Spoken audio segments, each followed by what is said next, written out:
this is basically terminology. This is terminology.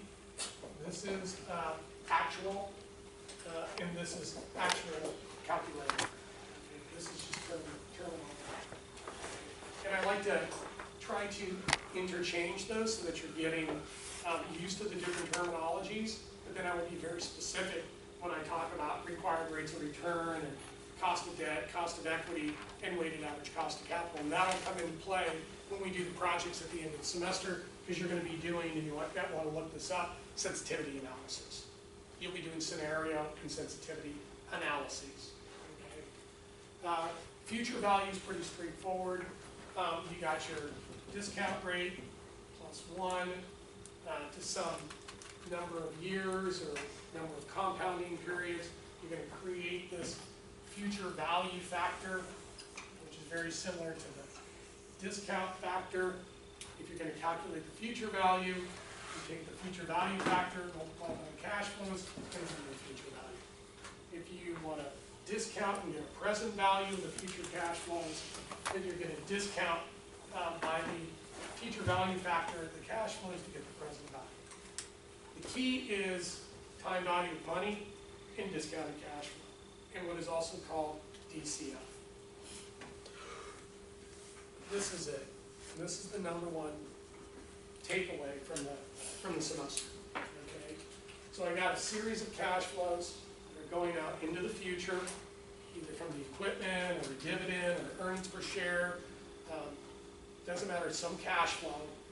And for each of the individual periods, I'm going to be discounting these cash flows into the future by some discount factor. Okay, some implied rate of return, or opportunity cost, or cost of capital, whatever the denominator is. And for each of the individual periods, period 1, period 2, period 3, period 4, you are going to increase the exponential. So in period 1, it's 1, in period 2, it's 2, 3, 4, 5, 10, all the way out. So as you go further out, the value of the cash flow shrinks.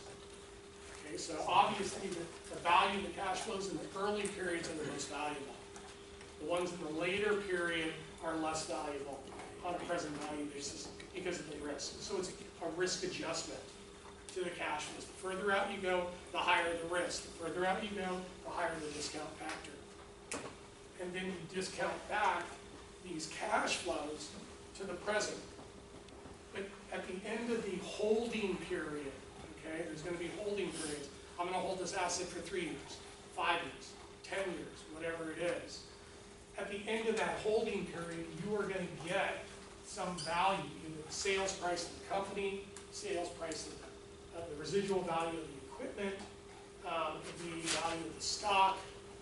So in that last period, you're not only going to receive the cash flow, but you're also going to receive the value of that asset. Okay? Whatever it is, and I'll teach you how to do that terminal value calculation. So once you get the present value of the cash flows, then you subtract out the cost of the development, the cost of the equipment, the acquisition price, the cost of the bond, the cost of the stock, whatever it is, whatever you paid for it, and you're going to get what is called the net present value. Okay? And if the net present value is positive, you buy it. If the net present value is negative, you don't buy it. If the net present value is 0, you buy it. If the net present value is 0, then you are getting your required rate of return.